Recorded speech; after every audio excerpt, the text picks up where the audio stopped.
Jean-François Delfraissy, ça va durer combien de temps cette histoire? Parfois on se dit, mais au fond, si c'était sans fin.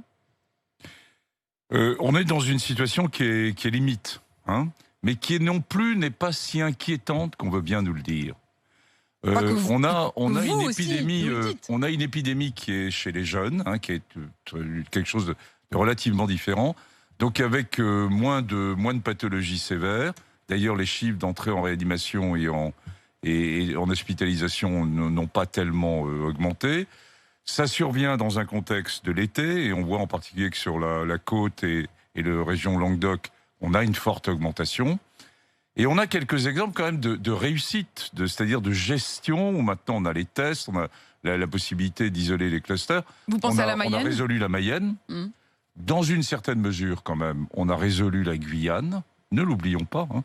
Et à Barcelone, c'est plus les Français, c'est les Espagnols, ont finalement, avec un confinement partiel, très très bien fait, réussi à réduire ce qui se passait à Barcelone mi-juillet. Notamment grâce à un certain nombre de mesures, on va les développer dans un instant, mais vous venez de dire, c'est inquiétant, mais pas complètement. Alors, moi je voudrais quand même qu'on comprenne, parce qu'on a le sentiment chaque jour d'être pris dans cette spirale où les gestes, les mesures vont être à chaque fois plus grandes, qu'on va devoir serrer la vis, on nous parle du nombre de cas qui augmente. Et en même temps, vous nous dites, oui, mais le nombre de réanimations ou d'hospitalisations n'augmente pas. Comment vous expliquez ce décalage ? Est-ce qu'il faut s'inquiéter ou est-ce qu'il ne faut pas s'inquiéter, quoi ? Le message que je veux faire passer ce matin, c'est de dire qu'on est rentré dans la gestion d'une épidémie de longue durée. Moi-même et le conseil scientifique, on ne l'avait pas suffisamment vu au mois de mars, où on était dans quelque chose de très brutal pour l'ensemble de la population. Et puis je pense que tout le monde s'aperçoit qu'il faut apprendre à vivre avec le Covid. Mais jusqu'à quand ?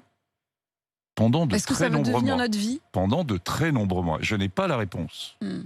Mais on est parti sur quelque chose de longue durée. Donc sur le longue durée, la position n'est pas de le risque zéro.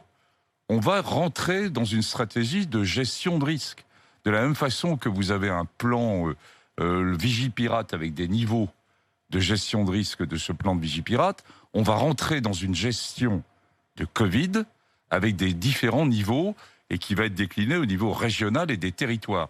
Et on voit bien qu'il y a des régions de France qui vont pas si mal que ça. Et puis qu'on a par contre des points chauds en PACA, en Languedoc et toujours bien sûr sur les très grandes métropoles et en particulier la région parisienne. Ça veut dire qu'on ne retombera pas dans ce qu'on avait fait faute de mieux, visiblement, on s'en rend compte en tout cas a posteriori, c'est-à-dire des mesures drastiques, nationales, qui tombent d'en haut et qui s'appliquent à tout le monde de manière indifférenciée. Non, la réponse... Ça c'est fini.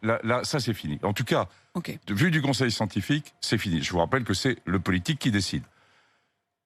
Pourquoi c'est fini ? Parce qu'on ne pourrait pas le faire, parce que la société ne l'accepterait pas, et parce que pour des raisons économiques, ça vient d'être rappelé, on a 700 000 jeunes sur le marché là, en septembre, c'est fondamental qu'on redémarre. Et puis, dans l'autre sens, la déclinaison de la réponse, elle doit se faire au niveau des régions. D'une part, ça c'est la première grand point, et laisser plus de liberté, laisser plus de souplesse aux décideurs locaux, aux maires, aux politiques locaux, et que ça ne soit pas uniquement du top-down venant de Paris. Premier point. Le second, il faut que le citoyen soit également embarqué dans cette affaire. C'est-à-dire qu'il ne subisse pas uniquement ce que je suis en train de dire, il faut faire ça, il ne faut pas faire ça, mais qu'il soit un acteur de sa propre protection. Nous ne sortirons pas de Covid, et ce n'est pas vrai seulement sur la France, c'est vrai au niveau européen, s'il n'y a pas une participation citoyenne et une réflexion citoyenne de comment gérer le Covid à l'intérieur de nos familles, à l'intérieur de nos entreprises. Est-ce qu'on meurt encore aujourd'hui du coronavirus ? Parce qu'on nous parle du nombre de cas positifs, mais on le voit bien, il y a quand même aujourd'hui beaucoup moins de morts. Est-ce qu'on peut dire qu'aujourd'hui on meurt moins du coronavirus ? La réponse est oui. Bon. Et pourquoi ? Si je regarde par exemple en région parisienne, qui est quand même une des grosses régions, qui est en réanimation en ce moment, il y a deux populations. Premièrement, une population qui est identique à celle du mois de mars, des sujets âgés, des sujets qui ont des polypathologies et qui sont avec une réa lourde et qui continuent avec une mortalité qui va être relativement élevée. Puis deuxièmement, on a des gens plus jeunes, puisqu'on a une épidémie de gens plus jeunes La moyenne d'âge aujourd'hui, c'est environ 35 ans. 35 ans. Donc une petite partie va faire des formes sévères. Comme il y a de la place en réa, on les prend en réa, alors qu'il n'y avait pas de place pour ce type de patient au mois de mars. Donc il y a une meilleure prise en charge de la part des réanimateurs. Et puis surtout, alors qu'on n'a trouvé aucun traitement sur le Covid lui-même, nous n'avons pas de traitement, c'est bien clair. On ne sait pas guérir, on ne sait pas traiter. Mais par contre, on a 2 types de traitements pour les formes sévères et les formes graves qui réduisent la mortalité de 35 à 40%. C'est-à-dire c'est considérable. Avec d'une part les corticoïdes et deuxièmement les antirécepteurs de l'IL-6. C'est-à-dire que la prise en charge des formes sévères, elle s'est considérablement améliorée depuis 5 mois. Jean-François Delfraissy, ceux qui nous entendent, ceux qui nous écoutent côté radio ne l'ont peut-être pas perçu. Ceux qui nous regardent côté RMC Découverte l'ont vu. Vous avez choisi aujourd'hui de porter le masque. Je me souviens de vous avoir interviewé à la fin du printemps dernier. Vous aviez également porté le masque, mais vous étiez en dehors du studio. C'est parce que vraiment vous vous dites que là, il y a un risque, ou est-ce que c'est aussi parce que vous avez un rôle aujourd'hui pour montrer l'exemple ? C'est les deux. Je veux dire, répondre très simplement. D'abord parce que, comme vous le voyez, j'ai un âge avancé. Et donc, il faut que je me protège parce que j'ai énormément de contacts. C'est vous qui le dites, vous avez remarqué que je n'avais rien dit. Donc, c'est un réflexe humain de se protéger. Une fois de plus, le masque, c'est pas la panacée. On a beaucoup parlé du masque pendant le mois d'août, c'est très bien, ok.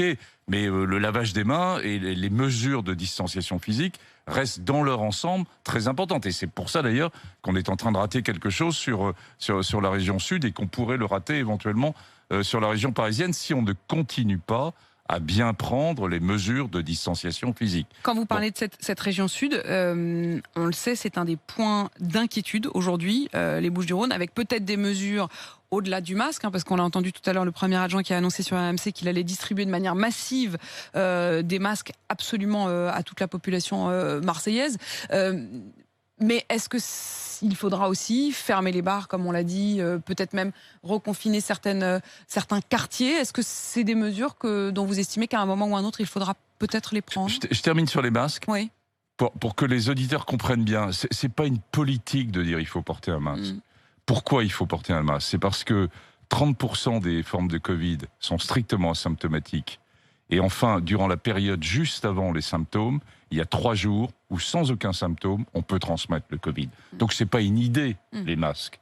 C'est pour protéger les autres, oui, mais quand soi-même, on n'est pas infecté. Vous comprenez que quand on vous entend, on garde, alors j'ai pas envie de relancer la polémique, mais on garde tous quand même en tête le fait qu'au début, on nous disait, non, les masques, mais parce qu'on a réalisé a posteriori que c'est parce qu'on n'en avait pas. Donc, ça a créé quand même un doute chez ceux qui nous écoutent, sans doute. Je comprends parfaitement la réaction. Il faut aussi que tout le monde a bien compris qu'on avance en marchant dans cette pathologie, qu'il y a des connaissances qu'on n'avait pas sur le mois de mars et qu'il y avait une carence de masques. Appelons un chat un chat.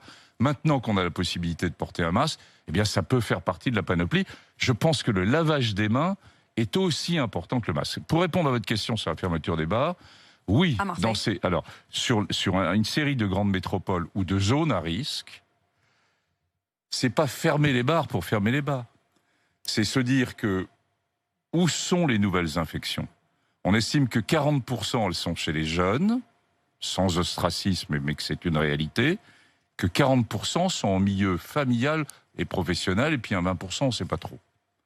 Donc si on peut, sur certains points focaux, avec une fermeture des bars, où les mesures de distanciation physique ne sont plus prises en compte, eh bien, c'est ce qui s'est passé. C'est pas une stratégie française. C'est ce qui s'est passé à Barcelone, aux environs du 14 juillet, où ils ont réduit la contamination avec ce type de mesures. Ça a marché. Et cette question aussi du reconfinement de certains quartiers, est-ce que ça, c'est aussi...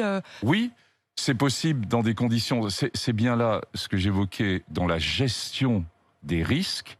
Et quand vous avez une politique de gestion des risques, c'est-à-dire que vous admettez que le risque zéro n'existe pas, ça va être la même chose pour les écoles. Vous avez des différents niveaux de gestion de risque. En général, il y en a 3. Et en fonction de niveau de gestion de risque, on peut serrer les boulons, plus ou moins, sur un certain nombre de mesures, de façon transitoire, pour mieux rouvrir après. Tout ça, pour éviter ce qu'on ne veut absolument pas et ce qu'on ne pourra pas faire, c'est-à-dire un confinement plus généralisé.